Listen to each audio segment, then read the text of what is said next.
चलो जी, first article जो है वो मर्केंट बैंकिंग को लेके है। तो पहले ये लीगल एंटिटी इनको एस्टेब्लिश करनी पड़ती थी। लीगल एंटिटी का मतलब है अगर सेबी ने बोला है कि आप मर्केंट बैंकिंग कर सकते हो। अब ये मर्केंट बैंकिंग होती क्या है? कई मर्चेंट भी बोलते हैं, मुझे मर्केंट अच्छा लगता है। तो बताइए, नाम से पता लग रहा है ना कि बैंकिंग का कोई सेक्टर है। पहली चीज क्लियर। इसमें दो चीजें आती हैं। एक आता है आपका बैंकिंग और दूसरी आती है कंसल्टेंसी। मतलब जो बड़े बड़े इन्वेस्टर्स होंगे उनको अगर कोई भी एडवाइस चाहिए होगी बैंक सिस्टम से रिलेटेड, तो कौन प्रोवाइड कर देगा? मर्केंट बैंकिंग। पहले ये जो कंसल्टेंसी होती थी इसके लिए लीगल एंटिटी होना बहुत ज्यादा जरूरी होता था। पर ये बैंक्स जो थे ये काफी लॉस में आ रहे थे, तो इनको प्रॉफिट एनहांस करने के लिए सेबी ने अभी के लिए बोल दिया है कि जरूरी नहीं है कि आप रजिस्टर के चक्कर में पढ़ो, डॉक्यूमेंटेशन के चक्कर में पढ़ो, आप डायरेक्टली भी कंसल्टेशन कर सकते हो। ठीक है, तो क्या होते हैं मर्केंट बैंकिंग, उसके बारे में हम यहाँ पे डिटेल में देखेंगे। ये वाला जो आर्टिकल है इसको कल करते हैं, ध्रुवा को लेके है। ये काफी बड़ा आर्टिकल है, फिर कंप्लीट नहीं होगा। देन दूसरा जो आर्टिकल आएगा हमारा वो एफडीआई को लेके है, फॉरेन डायरेक्ट इन्वेस्टमेंट। पर यहाँ पे एक रिपोर्ट आई है, वर्ल्ड इन्वेस्टमेंट रिपोर्ट 2025 की। 24 का डेटा होगा उसमें, क्योंकि 25 तो अभी चल रहा है। ठीक है, तो उस रिपोर्ट के अंदर क्या क्या सिनारियो है ये मेंस के पर्सपेक्टिव से काफी रेलिवेंट रहेगा। बाकी रिपोर्ट को किसने पब्लिश किया है वो प्री ओरिएंटेड है। जैसे यूएनसीटीएडी करके आप एक बॉडी सुनोगे जिसके हेडक्वार्टर्स जेनेवा स्विट्जरलैंड में आएंगे, तो उन्होंने इस रिपोर्ट को पब्लिश करा है। तो इसके बारे में देखेंगे, ये मेंस रिलेटेड डाटा आपको अच्छा प्रोवाइड करके देगा। देन नेक्स्ट जो आर्टिकल है ये एक टेम्पल को लेके है, खीर भवानी टेम्पल। क्या लोकेशन है? JNK। ठीक है, तुला मुला करके रीजन है, वहां पे ये मंदिर लोकेटेड है। पहले भवानी टेम्पल ही हुआ करता था, पर यहाँ पे जो डेजर्ट चढ़ाया जाता है वो खीर होती है, इसी वजह से नाम पड़ गया खीर भवानी टेम्पल। बाकी इसकी जो स्ट्रक्चरिंग है उसके ऊपर क्वेश्चंस बन जाते हैं। टेम्पल आर्किटेक्चर आपने सुना होगा आर्ट एंड कल्चर के अंदर, तो वहां से रेलिवेंट है। फिर एगार वुड। एगार वुड आपने सुनी है कभी? क्रिटिकली एंडेंजर्ड कैटेगरी में है ये, और काफी बड़े बड़े ट्रीज होते हैं इसके अगर साइज की बात करें। बाकी धूप वगैरह होता है उनको बनाने में यूज किया जाता है। ऐसा नहीं है कि सिर्फ हिंदू धर्म में ही इसको यूज करा जाता है, बुद्धिस्ट भी इसको यूज करते हैं, बाकी क्रिश्चियनिटी के भी यूज करते हैं। काफी रेलिवेंट रहा है from the religious perspective. Down to earth का ये आर्टिकल है, काफी अच्छा आया हुआ है, इसमें कालिदासा का भी मेंशन करा हुआ था। देन चरक संहिता सुनी होगी आपने हिस्ट्री के अंदर। क्या थी चरक संहिता? चरक संहिता बुक का नाम है, किस चीज के ऊपर बेस थी? मेडिसिन। ठीक है, आयुर्वेदा मेडिसिन ये सारा कहाँ भी लिखा हुआ है, अर्लीस्ट बुक चरक संहिता। वैसे सुश्रुत की आपने बुक सुनी होगी, S for Sushruta, S for surgery related उसमें डिटेलिंग्स थी। ठीक है, तो ये काफी पुरानी बुक्स है हमारी, पहले के टाइम की जो एमबीबीएस हुआ करती थी, तो वो बुक्स यही है, चरक संहिता और दूसरी आपकी सुश्रुत संहिता। फिर उसके बाद आपने आज देखने हैं पोर्ट्स भी काफी न्यूज में आ रहे हैं, तो 12 मेजर पोर्ट जो हमारे इंडिया के हैं, तो इनको तो लर्न ही करना पड़ेगा। माइनर की अगर बात करें, माइनर मतलब छोटे छोटे जो बंदरगाहें होंगी, उतनी इंपॉर्टेंट नहीं है इंटरनेशनल ट्रेड रूट के हिसाब से, तो वो तो आपको 200 के आसपास मिल जाएंगी। मिनिस्ट्री ऑफ शिपिंग का अगर आप डाटा देखते हो तो वहां पे 12 मेजर पोर्ट्स दिए हैं, पर बाकी की जो साइट्स होती हैं स्टडी के पर्सपेक्टिव से, उनमें 13 भी लिखे हुए हैं। वहां पे कोलकाता और ये हाल्दिया पोर्ट सेपरेट लिखा हुआ है, पर जो आपकी मिनिस्ट्री ऑफ शिपिंग है उन्होंने बोला है कि जो हाल्दिया पोर्ट है दैट इज अ सब पार्ट ऑफ कोलकाता पोर्ट। तो 12 ही मेजर पोर्ट्स आपको मिलेंगे। ठीक है, और जो लास्ट में रहेगा अपना वो एडिटोरियल रहेगा। अभी हम फर्स्ट आर्टिकल के साथ चलते हैं, बाकी आपको आज इस रीजन में घूमना पड़ेगा इतने में जब एडिटोरियल करेंगे। ठीक है, चलो जी, फर्स्ट आर्टिकल एगार वुड को लेके है। प्रियंका द हिंदू, देखो आपने तो एक ही न्यूज़पेपर पकड़ना है, चाहे इंडियन एक्सप्रेस ज्यादा रेलिवेंट है आज के टाइम पे, द हिंदू नहीं भी करना है अगर। इसमें आपको Times of India, down to earth सभी आर्टिकल्स मिल जाते हैं। ठीक है, तो वो यहीं पे कवर करोगे, न्यूज़पेपर आप एक फॉलो कर सकते हो। नाउ ये गारवुड ज्योग्राफी के पर्सपेक्टिव से इंपॉर्टेंट है। डिफरेंट फ्लोरा एंड फौना के ऊपर क्वेश्चंस आपने देखे होंगे। जब भी शब्द आए फ्लोरा तो मतलब प्लांट्स की बात हो रही है, फौना आ गया तो एनिमल्स की बात हो रही है। अब एगार वुड की ही बात करें तो इसको आउद भी बोला जाता है, गहरू भी बोला जाता है और एगार भी बोला जाता है। वर्ल्ड का सबसे वैल्यूएबल इंसेंस किसको माना, इंसेंस मतलब फ्रेग्रेंस से फ्रेग्रेंस की बात हो रही है, तो परफ्यूम्स में भी यूज किया जाता है, धूप भट्टी वो सब बता दिया मैंने आपको, उनको भी तो इंसेंस स्टिक की बोलते हैं, तो उसमें भी एगार का यूज होता है। और इवन डब्बों के ऊपर लिखा भी होता है कई बार एगार। एक लोकेशन भी आपने सुनी होगी अगरतला, तो अगरतला वहां पे भी एगार वुड काफी अवेलेबल है, तो नाम ही उस जगह का क्या पड़ गया है, अगरतला, किसकी कैपिटल है। ठीक है, तो लोकेशन का नाम क्यों पड़ा, वो इसी से पड़ा है। और ऐसा नहीं है कि सिर्फ एक ही धर्म से ये एसोसिएटेड है, बहुत सारे रिलीजियस ट्रेडिशंस में यूज होगा। हिंदुइज्म है, इस्लाम है, क्रिश्चियनिटी है, बुद्धिज्म है। देखा होगा आपने बुद्धिज्म जब ये अपनी मेडिटेशन वगैरह करवाते हैं तो उस टाइम पे भी धूप वगैरह रखा होता है उन्होंने। क्रिश्चियनिटी में भी सेम ही रहते हैं, तो इंसेंस स्टिक का यूज सारी चीजों में है, तो कल्चरल यूनिटी को भी रिप्रेजेंट करता है। इसके अलावा परफ्यूम मेकिंग में इसका यूज होता है, और काफी ज्यादा ट्रेडिशनल मेडिसिन के अंदर भी आप इसका यूसेज देखोगे। अभी मैंने स्टार्टिंग में बोला ना चरक संहिता, तो आयुर्वेदा मेडिसिन उसके अंदर ऑलरेडी मेंशन्ड है, तो यहीं से हमें पता लग जाएगा कि इसका मेडिसिनल यूज भी रहता है। आपने देखा होगा कई बार प्लांट्स की जो बार्क होती है, इस तरह से पेड़ है, ये बार्क दिख रही है इसके ऊपर, जो खुरदरी सी होती है, ब्राउनिश कलर की या ब्लैक कलर की आपको मिलेगी। इसके ऊपर कई बार गोंद की तरह कुछ चीजें लगी होती हैं, देखा वो एक ग्लू लाइक मटेरियल, उसको क्या बोलते हैं, रेजिन। जैसे मैंने एग्जांपल दिया है, हिमाचल के आप अपर वाली साइड को जाते हो तो वहां पे ग्लास लगाए होते हैं प्रॉपर उस गोंद को अकोमोलेट करने के लिए। अब वो जो गोंद होती है उसके दो पर्पस होते हैं। एक, जो प्लांट था उसको कोई इन्फेक्शन हो रहा था, किसी पैरासाइट ने उस प्लांट को अटैक कर दिया था, तो वो वहां पे क्या करता है, रेजिन सिक्रीट करता है, नंबर वन। और दूसरा उसकी प्रॉपर्टी हो सकती है, जैसे मैंने बताया ग्लू को इकट्ठा कर रहे होते हैं, पेड़ों के साथ ऐसे कट लगाए होते हैं और यहाँ पे पूरा वो अकोमोलेट कर लिया होता है। तो वहां पे भी क्या किया आपने, उस प्लांट के ऊपर इंजरी कॉज करी, कट लगाया ना आर्टिफिशियल, तो उस केस में भी रेजिन सिक्रीट हो रहा होता है, वो प्लांट अपने आप को हील करने की ट्राई करता है। तो लग गया पता रेलिवेंस ऑफ रेजिन। तो ये रेजिन जो है ये ट्रेडिशनल मेडिसिन में भी यूज किया जाता है। तो सबसे पहले तो कौन से आयुर्वेदा, पुराने आयुर्वेदा अगर आप उठाओगे तो चरक संहिता, संहिता मतलब रिटर्न कोई चीज है, बुक जिसे हम कहते हैं। किसने लिखी थी ये बुक, तो चरक जी ने ही लिखी थी।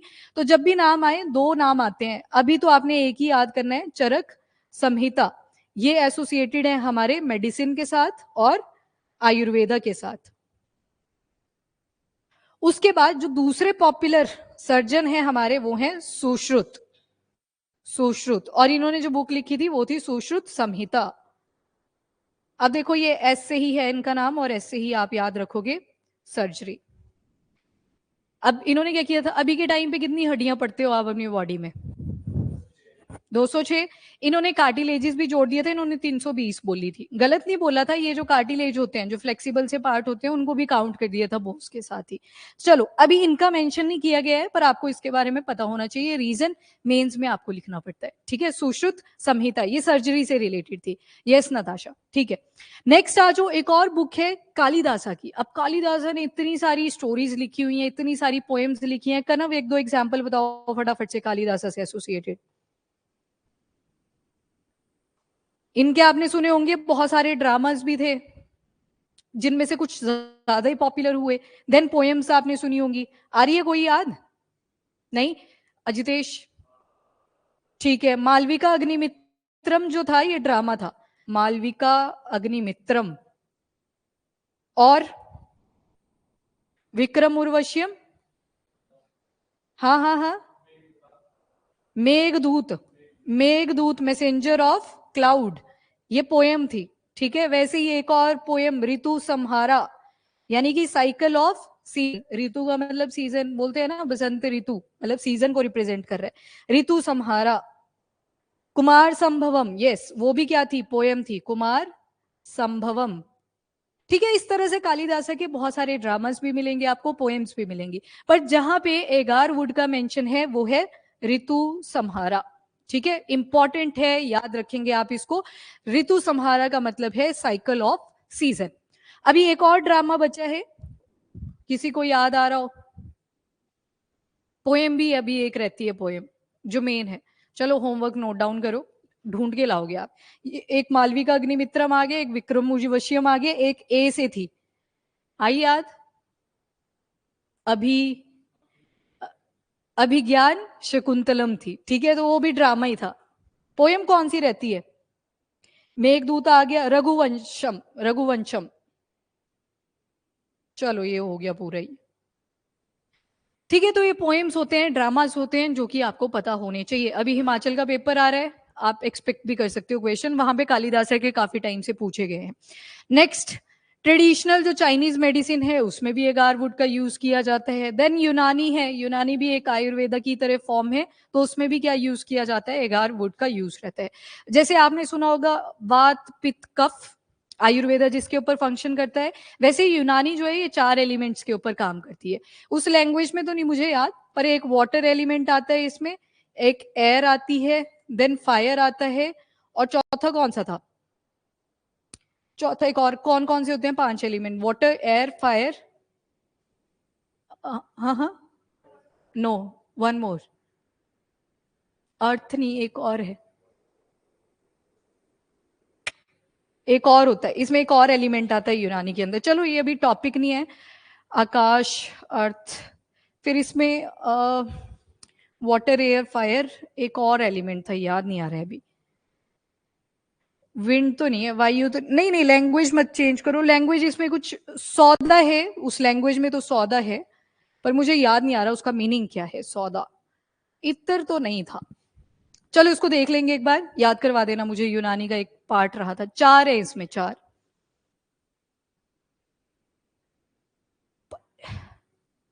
चेक करा आपने, चेक किया, चलो चेक करके ही बताऊंगी मैं, एक और एलिमेंट आएगा इसमें। बाकी साइंटिफिक नेम की बात करें तो एक्विलेरिया मिलेंसिस है, और किस फैमिली से बिलोंग करता है, तो थाइमेलेसी। याद रहता है तो ठीक है, नहीं रहता है तो छोड़ देना, इट्स ओके। क्या है, अर्थ ही है, ठीक है, अर्थ या फिर सॉइल, ठीक है सॉइल होएगा वो फिर, सौदा सॉइल है भाई, चौथा एलिमेंट, वाटर एयर फायर और सॉइल। हाँ चलो जी, हाँ अर्थ, अर्थ या फिर सॉइल, यस, अर्थ या फिर सॉइल। चलिए जी नेक्स्ट, चलो आगे चलो। फ्रेग्रेंट रेजिनस वुड बनाने, ये देखो ये साइड में दिख रही है ना आपको, ये होता है वो रेजिन जो ग्लू सा निकला होता है, मैंने बता दिया कैसे ये प्रोड्यूस करता है रेजिन। ये कब प्रोड्यूस होता है, तो as a defence mechanism produce होता है, लग गया पता, जब भी कोई पैरासाइट इसको अटैक करेगा प्लांट को, तो उसकी जो वुड होगी वो ऐसे रेजिन को सिक्रीट करना शुरू कर देती। और ये जो स्पीशी लिखी है, ये पैरासिटिक स्पीशी का नाम लिखा हुआ है, जो इन्फेक्शन कॉज करने की ट्राई करती है एगार वुड के अंदर, ठीक है। नेक्स्ट, कहाँ कहाँ पे इसको ग्रो करा जाता है, तो हमारी जो नॉर्थ ईस्टर्न स्टेट्स हैं वहां पे आपको एगारवुड काफी क्वांटिटी में मिलेगा, जैसे कि असम में आ गया, त्रिपुरा, अरुणाचल प्रदेश, नागालैंड, मिजोरम, मणिपुर, तो ये सारी नॉर्थ ईस्टर्न स्टेट्स आ गई। इवन जो त्रिपुरा की कैपिटल है अगरतला, उसका नाम भी किस पे पड़ा है, तो एगार वुड के ही ऊपर पड़ा है। एक दिन आपने शेड्यूल भी पढ़े थे, याद है, 12 schedule, tears of old PM के कुछ निमोनिक किया था, तो उसमें ही एक शेड्यूल नंबर 6 था जिसमें आती हैं अदर शेड्यूल एरियाज। बताओ कौन कौन से थे 4, असम, त्रिपुरा, मणिपुर नहीं आएगा, मिजोरम, मेघालय, मणिपुर क्यों नहीं आएगा, crisis already at its peak, आपको बताया था मैंने, तो उससे आप याद रख सकते हो, तो यहाँ पे मिजोरम आएगा और दूसरा मेघालय वाला एरिया आएगा, दिस वन ATM स्क्वायर, तो मणिपुर नहीं आएगा, ठीक है। तो ये शेड्यूल नंबर 6 में आपने पढ़ा था, हाँ मणिपुर नहीं है, ठीक है, ठीक है, ऑनलाइन, गुड। उसके अलावा अब यहाँ पे साइट्स का मेंशन करा हुआ है, हमने एक दिन पढ़ा था वाइल्ड लाइफ प्रोटेक्शन एक्ट 1972, वो जो है ना कि 4 शेड्यूल, उसकी बात हुई थी 2023 में, पर नहीं किए गए थे, वो 5 ही मिलेंगे आपको, और छठा जो है उन प्लांट्स को लेके है जिनको आप बिना गवर्नमेंट की परमिशन से ग्रो नहीं कर सकते। तो यहाँ पे ये प्लांट इतना ज्यादा क्रिटिकली एंडेंजर है कि इसे हमें वाइल्ड लाइफ प्रोटेक्शन एक्ट 1972 के शेड्यूल नंबर 4 में ऐड करना पड़ा था। स्टिल ये चौथे शेड्यूल के अंदर डाला है, पर अगर इसका IUCN status, international union for conservation of nature, तो इसमें ये देखोगे आप कैटेगरी, तो दिस इज क्रिटिकली एंडेंजर्ड।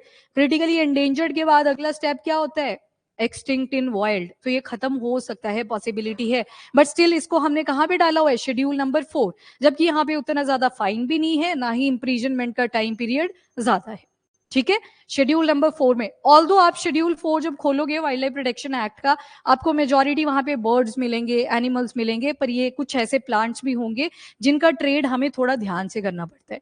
अब ऐसा तो है नहीं है गार इंडिया में यूज हो रहा होगा, आपने देख लिया सारे धर्मों से एसोसिएटेड है, तो इंडिया से चीजें जो बनती हैं वो एक्सपोर्ट भी होती हैं, तो इसी वजह से थोड़ा सा इसके ऊपर चेक रहे। तो साइट्स के इसको अपेंडिक्स 2 के अंदर ऐड करा हुआ है, अपेंडिक्स 2, कितने अपेंडिक्स थे साइट्स के अंदर? 3 थे ना। पहले में तो रिस्ट्रिक्शन लगी हुई है कि आप नहीं करोगे उसका ट्रेड। दूसरे में क्या लिखा है? लाइसेंस लेके आप उसका ट्रेड कर सकते हो, मतलब रिस्ट्रिक्शन थोड़ी कम कर दी। तो याद रखिएगा ये साइट्स के अपेंडिक्स 2 के अंदर आता है। एंड अपेंडिक्स 3 में तो आराम से आप ट्रेडिंग करते हो, ठीक है, मतलब रिस्ट्रिक्शन जो है वो कम होती चलती है। तो यही लिखा है। कौन सी लिस्ट के अंदर है? तो नॉन डिस्क्रिशनरी फाइंडिंग। किसकी है ये फाइंडिंग वाली लिस्ट? तो ये साइट्स की ही है। Convention on international trade off endangered species, ठीक है, तो ये याद रखेंगे आप। कौन से वाला? देखो ये जो साइट्स है, convention on international trade off endangered species, नाम में लिखा है एंडेंजर्ड स्पीशीज। ये देखो मतलब इस लेवल पे जो स्पीशी आ चुकी हैं वो सारी यहाँ पे इंक्लूड होंगी। फिर इसके बाद की तो सारी आएंगी। अब यहाँ पे क्या बोलते हैं कि 3 अपेंडिक्स आते हैं, अपेंडिक्स 1, अपेंडिक्स 2 और अपेंडिक्स 3। नीचे को जाओगे तो रिस्ट्रिक्शन कम होती चलेगी। मतलब पहले में जो भी स्पीशीज आएंगी, लेपर्ड की बात कर लेते हैं, तो इनको आप ट्रेड नहीं कर सकते, वो अलाउड ही नहीं है। तो यहाँ पे रिस्ट्रिक्शन आपको हाई रेट पे मिलेगी। नंबर 2 पे जब आओगे, यहाँ पे आप ट्रेडिंग कर सकते हो, पर आपको लाइसेंस लेना पड़ेगा प्रॉपर गवर्नमेंट से। गवर्नमेंट ने हाँ कर दी तो आपने करना है, अगर ना कर दी तो आप नहीं कर सकते। फिर इलीगल तरीके से लोग इसकी ट्रेडिंग करने लग जाते हैं। तभी इसको साइट्स के अपेंडिक्स नंबर 2 में डाला है कि गवर्नमेंट से आप लाइसेंस लो और इसकी आराम से ट्रेडिंग करो, क्योंकि सरकार को भी फायदा हो रहा है। बीच में कस्टम ड्यूटीज पे करनी पड़ेगी दूसरी जो भी कंट्री हमसे परचेज कर रही है, तो गवर्नमेंट का भी फायदा। एंड देन आती है नंबर 3 वाले जो होते हैं ये बिल्कुल लूजली होते हैं। यहाँ पे कोई खास रिस्ट्रिक्शन नहीं है, लाइसेंस की भी कोई अब वो आपको रिस्ट्रिक्शन नहीं लगाई हुई है कि लेना ही पड़ेगा। आप यहाँ पे आराम से ट्रेडिंग कर सकते हो। गवर्नमेंट को एक लमसम अमाउंट ऑफ मनी आपने पे करनी होती है, बाकी आप आराम से ट्रेड करो। चलो नेक्स्ट आर्टिकल नाउ मर्केंट बैंक्स को लेके है। अब इस साल आप देखोगे इकोनॉमी के ज्यादा आर्टिकल्स आपको मिलेंगे, क्योंकि इस बार इकोनॉमी पे ही सारे मेन फोकस करने वाले हैं। बार बार अब इकोनॉमी इस वजह से भी सुनोगे क्योंकि हमारा जो West Asia Middle East Asia है वो भी काफी डिस्टर्ब हो रखा है, ठीक है। तो अभी यहाँ पे बात करी गई है मर्केंट या फिर मर्चेंट, मर्चेंट बोलते हैं ज्यादातर, तो मर्चेंट बोल लेते हैं, मर्चेंट बैंक्स को लेके। वैसे आप बैंकिंग सेक्टर के अंदर पूरा डिटेल में पढ़ोगे इन बैंक्स को लेके, आपके GS paper 3 Indian economy banking sector से ये रिलेट हो जाएगा। अभी सेबी ने क्या बोला है कि ये जो मर्चेंट बैंक्स हैं, इस चेन को बना लो साथ के साथ। मर्चेंट बैंक्स जो होते हैं 2 काम करते हैं, एक तो बैंकिंग सर्विसेज प्रोवाइड करते हैं, नंबर 2 कंसल्टेशन प्रोवाइड करते हैं। समझ रहे हो ना? कंसल्टेंसी अगर आ गई तो मतलब आपको कोई एडवाइस चाहिए, आप इन बैंक्स के पास जाओगे। पर याद रखना ये जनरल पब्लिक के लिए काम नहीं करते। इनके पास भी मिनिमम जो ये मर्चेंट बैंक्स होते हैं, कितना मिनिमम पैसा होना चाहिए? तो ये 5 करोड़ तक का रखते हैं, क्योंकि यहाँ पे लोन्स की बात नहीं हो रही, यहाँ पे कंसल्टेशन की बात हो रही है, ठीक है।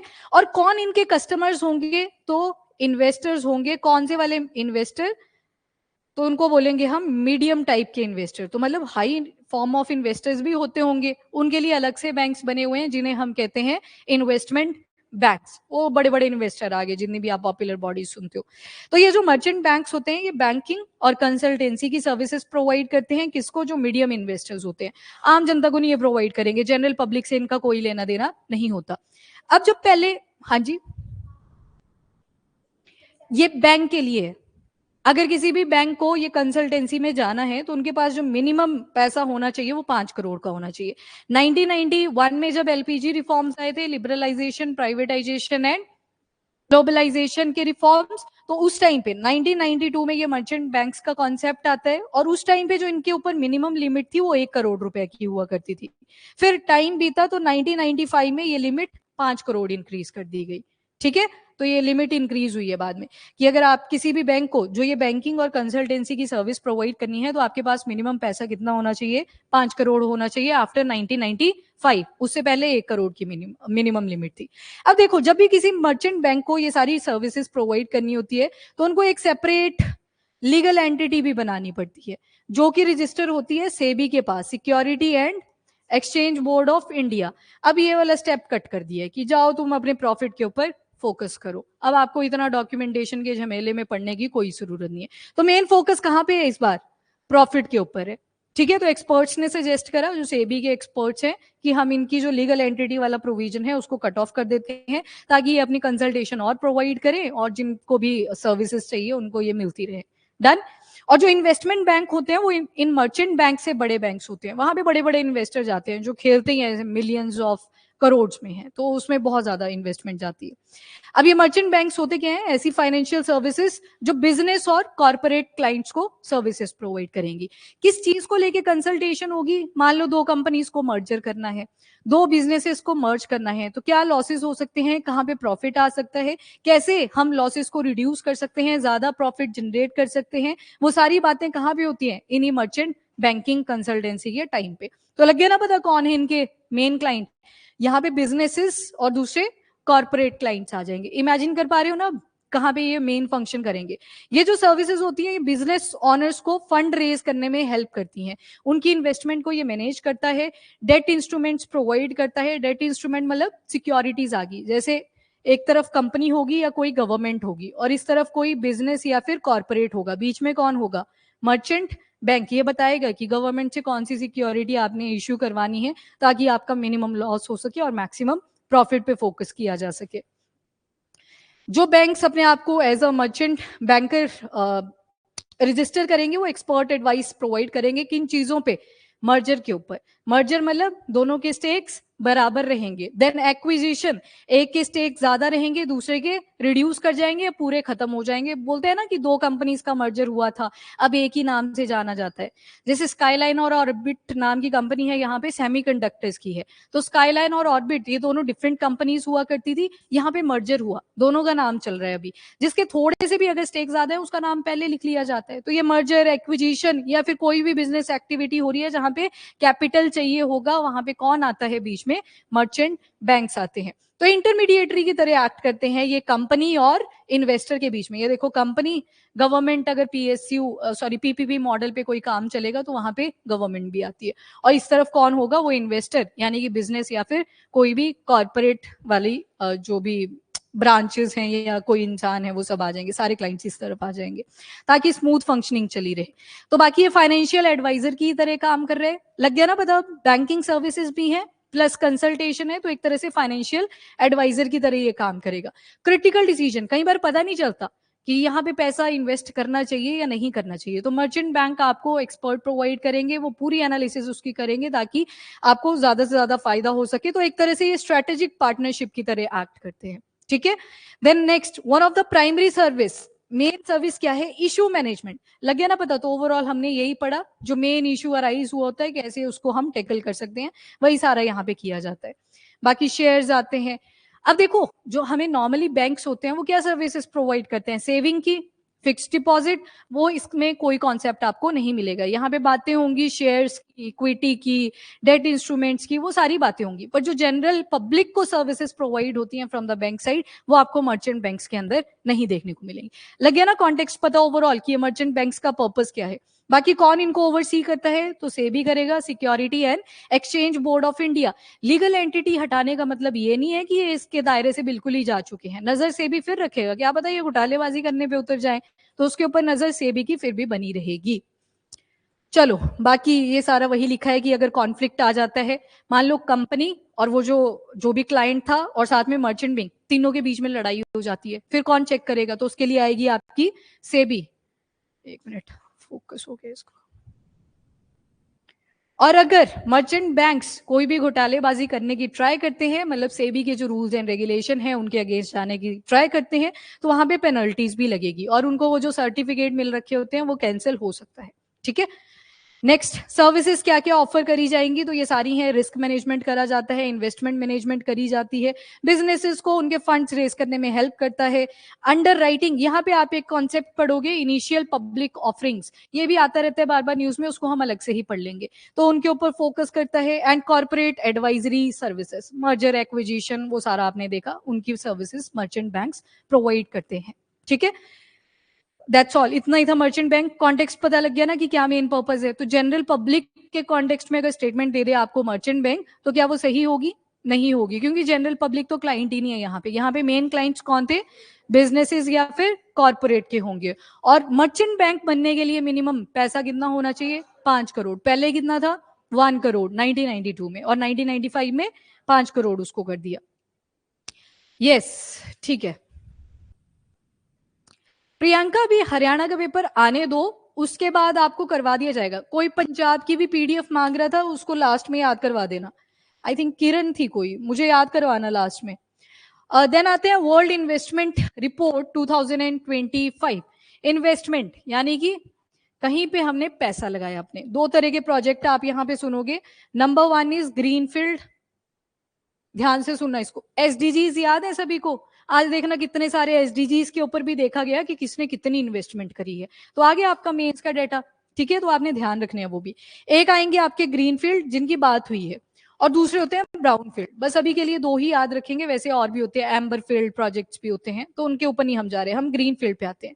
मान लो कोई जमीन पड़ी है, काफी टाइम से खाली है, सरकार ने बोला यहाँ पे हम कोई बिल्डिंग बना देंगे जो एक तरह से एसेट की तरह होगी। फॉर एग्जाम्पल, एक बहुत लंबा एरिया था जहां से नेशनल हाईवे निकल सकता है। अब नेशनल हाईवे बना दिया, उसका तो कोई फायदा नहीं होगा। इसके ऊपर टोल प्लाजा लगा दिया जाए, फायदा फायदा है, पैसे कट होंगे, आप जाओ आओ पैसा यहाँ पे कट होगा, तो ये क्या बन गया उनका, गवर्नमेंट का एसेट। तो ग्रीन फील्ड में क्या होता है, जो प्रोजेक्ट होता है वो बिल्कुल शुरू से शुरू होता है, जहां पे पहले कोई काम नहीं हुआ था, जमीन बिल्कुल खाली पड़ रखी थी, आपने बिल्कुल नए सिरे से काम को शुरू किया। तो ग्रीन फील्ड का ये मतलब बिल्कुल नहीं है कि सस्टेनेबल तरीके से आप काम कर रहे हो। ग्रीन फील्ड मतलब आपने अभी उस काम को शुरू ही करा। वैसे आता है ब्राउन फील्ड। ब्राउन फील्ड इसके बिल्कुल ऑपोजिट होता है। कोई काम था जो आधा अधूरा रह गया था, कोई बिल्डिंग थी जो पहले क्या थी, मान लो कोई बैंकिंग सर्विसेज प्रोवाइड किया करती थी, ठप होगी, मान लो मर्चेंट बैंक ही था, नहीं काम कर पाया ठीक से, गवर्नमेंट क्या करेगी, इसको किसी और एसेट में कन्वर्ट कर देगी, थोड़ी बहुत इसमें मॉडिफिकेशन करेगी, बिल्डिंग तो वही रही ना, बिल्डिंग आपको बनी बनाई मिल गई, आपने उसका पर्पस चेंज कर दिया। तो जो ब्राउन फील्ड होते हैं वो ऑलरेडी एग्जिस्टिंग जमीन के ऊपर या बिल्डिंग के ऊपर आप बना देते हो, ठीक है। तो ग्रीन फील्ड आ गया और दूसरा आ गया ब्राउन फील्ड। आज जो बात हुई है इस रिपोर्ट के अंदर वो रहेगी ग्रीन फील्ड के ऊपर, मतलब कितनी इन्वेस्टमेंट किसने ग्रीन फील्ड के ऊपर करी है। तो अब ये शब्द आएगा ग्रीन फील्ड तो समझ जाओगे। देन दूसरी जो यहाँ पे बात हुई है वो एफडीआई के ऊपर हुई है। अब जो इन्वेस्टमेंट होती है, आप पैसे को जब भी निवेश करोगे तो दो तरीके से होता है। हाँ जी अजितेश, कौन कौन से थे? यस, फॉरेन इंस्टीट्यूशनल इन्वेस्टमेंट और फॉरेन डायरेक्ट इन्वेस्टमेंट। यहां पे बस अभी आपने इतना याद रखना है, 10% के स्टेक। अगर 10% से कम के स्टेक्स आप लगाते हो तो आप काउंट होंगे FII में, फॉरेन इंस्टीट्यूशनल इन्वेस्टमेंट। पर वहीं पे अगर आप 10% से ज्यादा के स्टेक लगा दोगे तो आप किस में आ जाओगे, FDI, फॉरेन डायरेक्ट इन्वेस्टमेंट। यहाँ पे जब आप देखो पैसा, ऐसे सोच के चलो, स्टेक भूल जाओ, पैसा लगाया आपने, 10% से कम लगाया है तो आप किस में आगे, FII। 10% से ज्यादा का लगाया है तो आप आगे FDI। अब आपने जब पैसा, मान लो वॉलमार्ट का एग्जांपल हमने किया था, इस टाइम पे आई थिंक 85% स्टेक्स ले रखे हैं उन्होंने फ्लिपकार्ट के। 85%, मतलब उतने खुद फ्लिपकार्ट के नहीं है जितने इन्होंने परचेज कर लिए। मुझे ये बताओ, जो भी फ्लिपकार्ट की मशीनरी है, एडमिनिस्ट्रेटिव मशीनरी, क्या उसमें वॉलमार्ट इंटरफेयर कर सकता है? आराम से कर सकता है, डिसीजन भी बनाएगा। इतना ज्यादा पैसा वहां पे लगा दिया है तो ऑब्वियस सी बात है वो इंटरफेयर करेंगे। पर 10% से अगर कम होंगे तो कर सकता है? नहीं कर सकता। यहाँ पे एक ही जगह पे फोकस होता है, विच इज प्रॉफिट। ठीक है, यहाँ पे प्रॉफिट का ही रहता है। एक सेकंड रुकना, ऑनलाइन 1 मिनट वेट करना।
चलो जी, और यहाँ पे क्वेश्चन आया एफपीआई, फॉरेन पोर्टफोलियो इन्वेस्टमेंट, वो एफआईआई का ही पार्ट है। यहाँ पे कुछ और जोन आ जाती है इन्वेस्टर्स की, इसके ऊपर नहीं अभी हम जा रहे क्योंकि हमारा मेन मुद्दा कहाँ पे है आज, एफडीआईस। मतलब जो ये वर्ल्ड इन्वेस्टमेंट रिपोर्ट 2025 आ रखी है, यहाँ पे सिर्फ किसकी बात करी गई है, फॉरेन डायरेक्ट इन्वेस्टमेंट की। ठीक है, यहाँ पे इंडिया की रैंकिंग भी देखेंगे, किसने इस रिपोर्ट को पब्लिश करा है वो भी देखते हैं। तो सबसे पहले इंडिया की जो पोजीशन है वो 15 रैंक पे आ चुकी है, पहले 16 पे थी, तो एक रैंक हमारा इंप्रूव हुआ है। तो उसको भी हम ग्लोबल लेवल पे अगर देखें तो इंप्रूवमेंट ही होती है। देन किसमें, एफडीआईस के अंदर कौन सा साल रहेगा, 2024, क्योंकि 25 तो अभी चल रहा है ना, तो उसकी तो 26 में जाके आएगी। नेक्स्ट, ऑल्दो हमारा रैंक इंप्रूव हुआ है, पर अगर पैसों की फॉर्म में देखोगे तो डिप आई है, मतलब रिड्यूस हुआ है। कितना, तो 27.6 बिलियन डॉलर्स पे हम इस टाइम पे आ चुके हैं। किसने ये रिपोर्ट पब्लिश करी है, तो यूएनसीटीएडी होना चाहिए था, United Nation convention on trade and development, yes C आना था यहाँ पे, कन्वेंशन भी आएगा। और इसके हेडक्वार्टर्स कहाँ पे है, तो answer will be Geneva, Switzerland. ये आपके मेंस प्री के लिए इंपॉर्टेंट रहते हैं, वहां पे हेडक्वार्टर्स मैंने बताए थे आपको कि मैच द फॉलोइंग में बनते हैं। तो वर्ल्ड इन्वेस्टमेंट रिपोर्ट, जिसके तहत इंडिया का रैंक इस टाइम पे 15 पे है, बट अगर पैसे की फॉर्म में देखोगे, इन्वेस्टमेंट की फॉर्म में देखोगे तो 27.6 बिलियन तक ही पहुंच पाए। अभी पूरा कंपैरेटिव डाटा देखते हैं। तो सबसे पहले किसने रिलीज किया, सॉरी कन्वेंशन नहीं है, कॉन्फ्रेंस है, conference on trade and development, headquarter आ जाएंगे जिनेवा, स्विट्जरलैंड। और ये एफडीआई के ऊपर फोकस करता है पूरे वर्ल्ड वाइड। अब एफडीआई कहाँ पे होगी, फॉरेन डायरेक्ट इन्वेस्टमेंट, ये हमारी कंट्री आ गई, किसी बाहर वाले ने यहाँ पे पैसा निवेश किया है, तो फॉरेन ने हमारी कंट्री के अंदर डायरेक्टली क्या किया, इन्वेस्टमेंट करा, तो वहीं से टर्म डिराइव हुई फॉरेन डायरेक्ट इन्वेस्टमेंट। तो अब जब भी एफडीआई बोलेंगे तो मतलब बाहर से जो पैसा हमारी कंट्री के अंदर आ रहा है, समझ आओगे ना। तो अब हम वर्ड यूज करेंगे एफडीआई। हाइलाइट्स देखो आप सबसे पहले, अगर ग्लोबल एफडीआई देखोगे, सारी कंट्रीज इसमें आ गई, तो कितना रिड्यूस हुआ है, 11% रिड्यूस हुआ है, अगर 2024 का डेटा देखोगे। अब आपका जो पेपर होगा वो आप अगले साल दे रहे हो ना, सारे पेपर यहाँ पे जो बैठे हैं, तो उनके लिए तो 25 का ही डेटा यूज होगा। तो ये दोबारा से रिपोर्ट आएगी, हर साल ही आती है, तो आपको उस टाइम भी पढ़नी पड़ेगी, डेटा यहाँ पे चेंज करेगा, आप वो वाला डेटा यूज करोगे। पर अभी समझ लो कि कैसे ये डेटा आता है। तो ग्लोबली अगर देखें तो 11% रिड्यूस हुआ है 2024 का, तो मतलब स्लो डाउन तो हुआ है प्रोडक्शन पे। इन्वेस्ट करा होगा तो कुछ ना कुछ प्रोड्यूस भी तो हुआ होगा प्रोडक्शन के ऊपर। अब जैसे आपने एक दिन इन्फ्लेशन पढ़ी थी इंडिया के अंदर, एक थी हेडलाइन वाली और दूसरी कोर थी, बताओ मुझे सबसे ज्यादा वॉलेटाइल कौन सी होगी यहाँ पे, वॉलेटाइल जिसमें फूड और एनर्जी आएगा, बताओ फिर। हेडलाइन में था, यहाँ पे फूड भी था, एनर्जी भी था, बाकी सारे गुड्स एंड सर्विसेज भी थे, पर कोर में हमने क्या किया था, फूड को और एनर्जी को बाहर निकाल दिया, तो इससे हमें क्या हुआ, वॉलेटिलिटी कम देखने को मिली। वैसे ही ग्लोबल लेवल पे भी हम क्या करते हैं, कुछ चीजें हमारे पास कैसी होती हैं, वॉलेटाइल होती है नेचर में। मान लो कोई फैक्ट्री थी, एक साल खूब सारा प्रॉफिट देगी, अगले साल उसकी उतनी रिक्वायरमेंट नहीं रही, तो यहाँ पे हमें लॉस दे जाएगी। तो मतलब ये फैक्ट्री हुई, जहां पे भी कोई चीज प्रोड्यूस हो रही है, हो सकता है वहां पे वॉलिटिलिटी ज्यादा हो।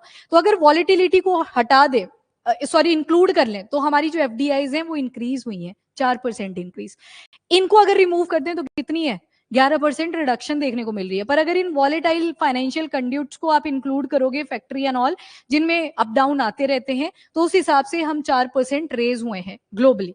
इंडिया की बात नहीं करी, यहाँ पे ग्लोबल लेवल पे बात करी। समझ आ गया ये वाला डिफरेंस। तो ये दोनों लेवल्स पर बताता है आपको, जैसे आप इंडिया में देखते हो हेडलाइन और कोर की फॉर्म में, कि अगर वॉलेटाइल ऑब्जेक्ट्स को इंक्लूड कर दे तो क्या हमारी जीडीपी निकल के आ रही है, या फिर ना करें तो क्या जीडीपी निकल के आ रही है। वैसे ग्लोबल लेवल में जो टर्म यूज होती है वो वॉलेटाइल फाइनेंशियल कंड्यूट रहता है। जितनी भी हमारी यूरोपियन इकोनॉमीज या फिर डेवलप्ड इकोनॉमीज हैं, तो उनके कॉन्टेक्स्ट में भी ये देखा गया है। अगर इसको साइडलाइन करोगे तो आप 11% डिक्लाइन देखोगे फॉरेन डायरेक्ट इन्वेस्टमेंट के केस में ग्लोबली। ये इंडिया की बात नहीं हुई अकेले, लगे यहाँ पर। तो ये ओवरऑल देखोगे 11% डिक्लाइन है, पर 4% इंक्रीज कब है, जब उन वॉलेटाइल ऑब्जेक्ट्स को भी आप इंक्लूड कर रहे हो, जिनके अप डाउन चले रहते हैं। ठीक है, अब यहाँ पे इनकी आपने याद नहीं करनी, जैसे इंडिया के कॉन्टेक्स्ट में तो आपने देख लिया, फूड एंड एनर्जी आ गया, तो कोर से हटा दिया उसको हमने, हमारे पास वॉलेटिलिटी के बिना डाटा निकल के आएगा। यहाँ पे तो बहुत सारी हैं, तो यहाँ पे हम वर्ड फैक्ट्री यूज कर लेते हैं, या फिर आप सेकेंडरी सेक्टर यूज कर सकते हो। ठीक है, देन आ जाओ नेक्स्ट, सस्टेनेबल डेवलपमेंट गोल्स के ऊपर कितनी इन्वेस्टमेंट किस कंट्री ने करी है या किसी यूनियन ने करी है, उसके बारे में भी बताया हुआ है। तो देखिए जी, किसी का ध्यान नहीं है, 25 to 33% रिडक्शन हुई है इन्वेस्टमेंट के अंदर। मतलब जो आप एसडीजीज देखते हो ना, बताओ मुझे एनर्जी सेक्टर से रिलेटेड, एनर्जी सेक्टर ओवरऑल शुरू से शुरू करो, एग्री फूड कहां पे आएगा, कहां पे आएगा, एसडीजी नंबर 2, ठीक है। आगे चलो, एनर्जीज के बताओ, वाटर कहां पे आएगा, 6, इसके ऊपर भी काम नहीं हुआ है, इन्वेस्टमेंट रिड्यूस हुई है। Then decent work and economic growth 8 में आ जाएगा। Affordable and clean energy 7। तो ये जो सारे एसडीजीज हैं, इंडस्ट्री इनोवेशन एंड इंफ्रास्ट्रक्चर 9, ये भी इसमें इंक्लूड हो जाएगा। Then 11 sustainable cities and communities, responsible consumption and production, और लास्ट में 13 नंबर क्लाइमेट एक्शन। इन एसडीजीज के ऊपर जब देखा गया तो 25 to 33% कंट्रीज की इन्वेस्टमेंट में रिडक्शन आई है। 17 भी आ जाएगा, पार्टनरशिप एंड द गोल। पर हम देख रहे हैं इन्वेस्टमेंट, इसमें इन्वेस्टमेंट करने की जरूरत नहीं पड़ेगी ना, पार्टनरशिप तो बस तुम वर्बली कर सकते हो, एक पर्चा लेके आओगे, मेमोरेंडम ऑफ अंडरस्टैंडिंग साइन करोगे, उसके लिए कोई पैसा नहीं लगेगा, ठीक है, तो उसको हम अवॉइड कर सकते हैं। तो यहां पे देखो क्या क्या लिखा है, ना तो इंफ्रास्ट्रक्चर, ना renewable energy, water and sanitation, agri food system, यहाँ पे इन्वेस्टमेंट्स रिड्यूस हुई हैं। और टारगेट कब के हैं ये, 2030, तो 2025 खत्म होने को है, पूरे 4 साल ही बचे हैं गिन चुन के, और इस बार ध्यान इन चीजों से हट चुका है, ठीक है। और हेल्थ सेक्टर में अगर देखोगे तो इसमें थोड़ी सी ग्रोथ मिली है, पर स्मॉल बेस पे है कि डेटा भी नहीं इन्होंने दिया कि कितनी है, ठीक है, थोड़ा सा देखने को मिला है।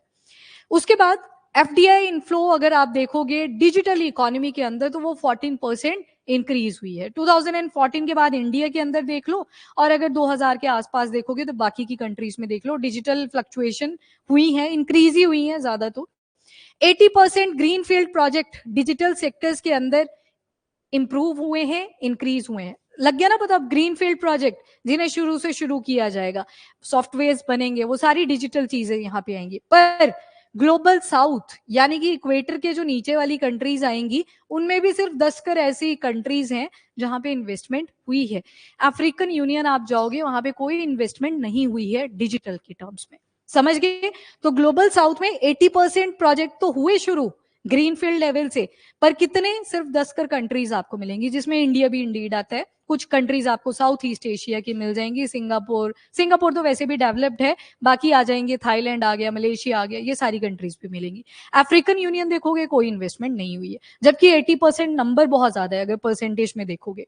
Then US again first rank पे ही है, वहां पे सबसे ज्यादा एफडीआईज कहीं हैं, पहले भी यही थे, अभी भी यही है। $279 बिलियन की हुई है 2024 के अंदर, और प्रीवियस ईयर यानी कि 2023 की अगर बात करें तो $233 बिलियन थी। तो यूएस का जो फर्स्ट रैंक है वो अभी भी रिटेन्ड है। हाँ जी प्रियंका, एचसीएस के लिए भी ये वाला करंट अफेयर इंपॉर्टेंट है। एंड चाइना की अगर बात करें तो इनका रैंक रिड्यूस हुआ है, चौथे रैंक पे आ चुके हैं, 29% डिक्लाइन हुआ है, और पहले ये सेकंड पोजीशन पे थे, अब ये चौथे पे आए हैं, तो इनका ड्रॉप हुआ है।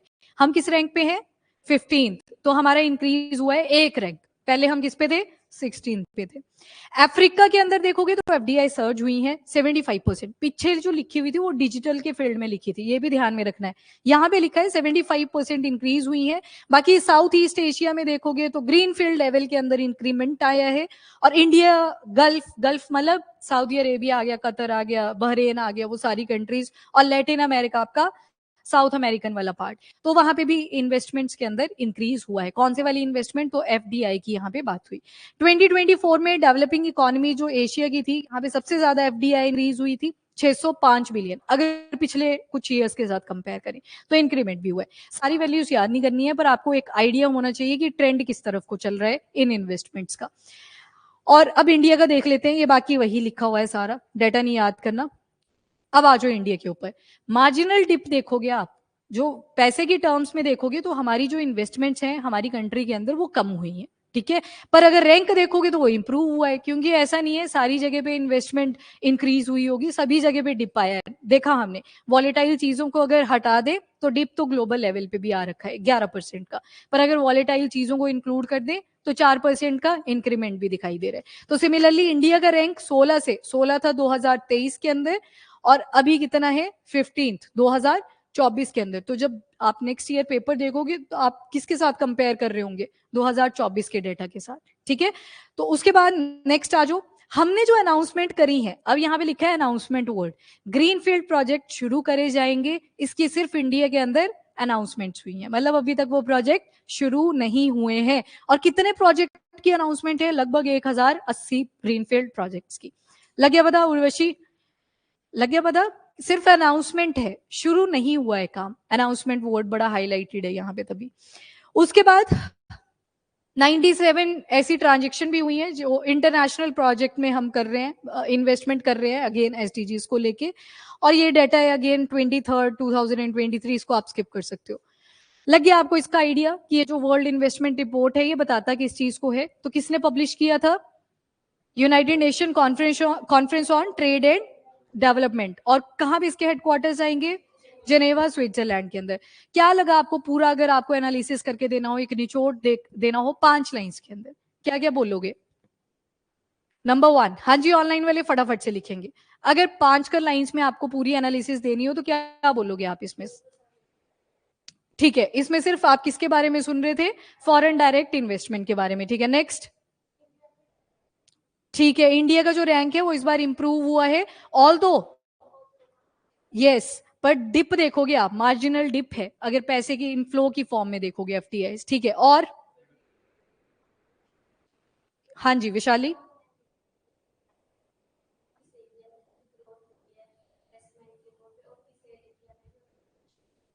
ठीक है, कंपैरिजन देखिए आपने, ठीक है। और किसने बोला, कनव, यस, ठीक है। एसडीजी इज वेरी इंपॉर्टेंट, इसके ऊपर आप रिडक्शन देख रहे हो 25 to 33%।